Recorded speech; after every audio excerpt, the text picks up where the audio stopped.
സ്വാർത്ഥതയുടെ അംശമില്ലാതെ ധാർമ്മികമായ ചിന്തയോടെ താൻ ചെയ്യേണ്ട കാര്യമാണ് എന്ന ബോധത്തോടെ ഈശ്വരാർപ്പണമായി ചെയ്യുന്ന കാര്യങ്ങൾ ഒന്നും തന്നെ പാപമായോ തെറ്റായോ കരുതേണ്ട കാര്യമില്ല.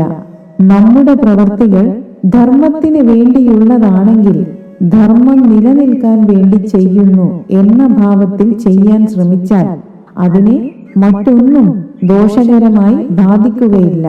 ഈ ലോകത്ത് നമ്മൾ ജീവിക്കുമ്പോൾ പല പല വേഷങ്ങൾ ആടുന്നുണ്ട്.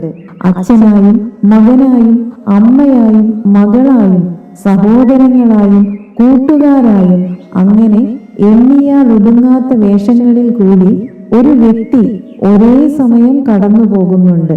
അങ്ങനെ വരുമ്പോൾ ഒരു സ്ഥലത്ത് ചെയ്യുന്ന നന്മ മറ്റൊരിടത്ത് തിന്മയായി മാറിയേക്കാം. എന്നാൽ നമ്മൾ നോക്കേണ്ടത് ഇപ്പോൾ ഈ നിമിഷം താൻ ചെയ്യുന്നത് കൊണ്ടുണ്ടാവാൻ പോകുന്ന ഫലം നല്ലതാണോ ചീത്തയാണോ എന്നതാണ്.